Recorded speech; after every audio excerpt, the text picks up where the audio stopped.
राधे राधे मेरे प्यारे बहनों और दर्शकों।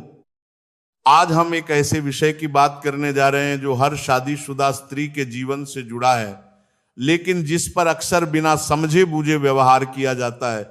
सिंदूर केवल एक श्रृंगार नहीं है, यह सुहाग, सौभाग्य और पति पत्नी के पवित्र बंधन का प्रतीक माना गया है। बहुत कम स्त्रियां जानती हैं कि सिंदूर की डिब्बी में एक छोटी सी चीज रखना क्यों महत्वपूर्ण माना जाता है, और सिंदूर लगाते समय की गई छोटी सी लापरवाही कैसे घर के सुख शांति को प्रभावित कर देती है।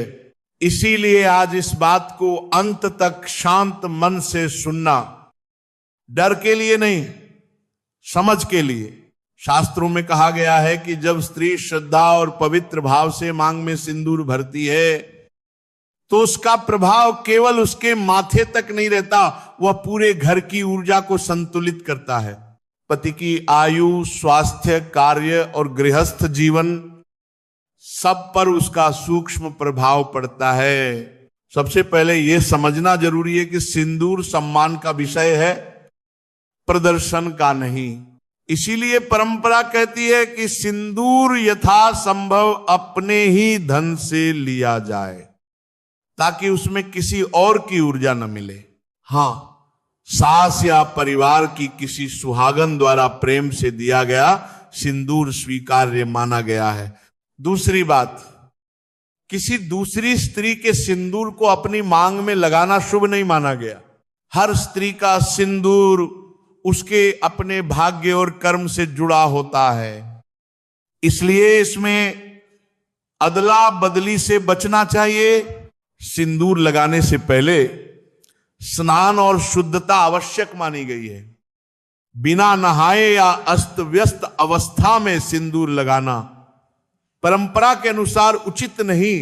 सिंदूर लगाते समय मन में पति की दीर्घ आयु, स्वास्थ्य और सफलता का भाव हो, और अंतर्मन में पार्वती शक्ति का स्मरण किया जाए, क्योंकि अखंड सौभाग्य का भाव वहीं से जागृत होता है। दिशा का भी ध्यान रखा जाता है।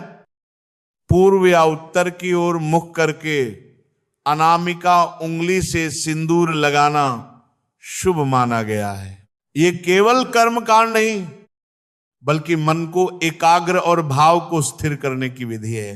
पीरियड्स या सूतक के समय सिंदूर न लगाने की परंपरा है, क्योंकि उस समय शरीर विश्राम और शुद्धिकरण की अवस्था में होता है। यह निषेध स्त्री को हीन बताने के लिए नहीं, बल्कि सिंदूर की पवित्रता को बनाए रखने के लिए। यदि कभी सिंदूर की डिब्बी हाथ से गिर जाए तो घबराना नहीं, लेकिन लापरवाही भी न करे।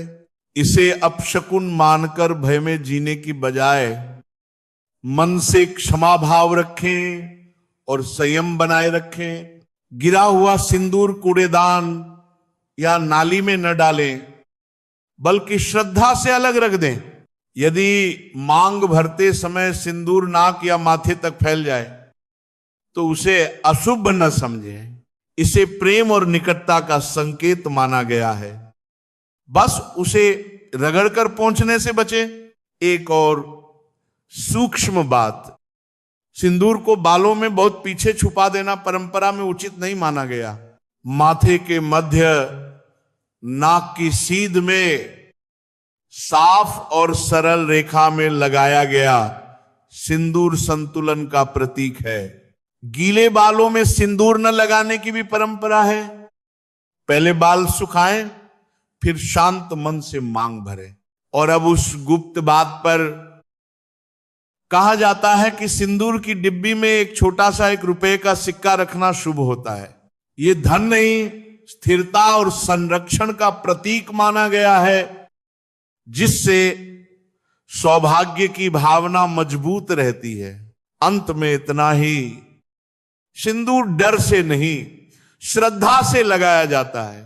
परंपराओं का पालन भय के कारण नहीं, बल्कि समझ और सम्मान के कारण किया जाए। जब स्त्री शांत, संयमित और श्रद्धा से भरी होती है, तभी घर में लक्ष्मी का वास होता है। यही सिंदूर का असली अर्थ है।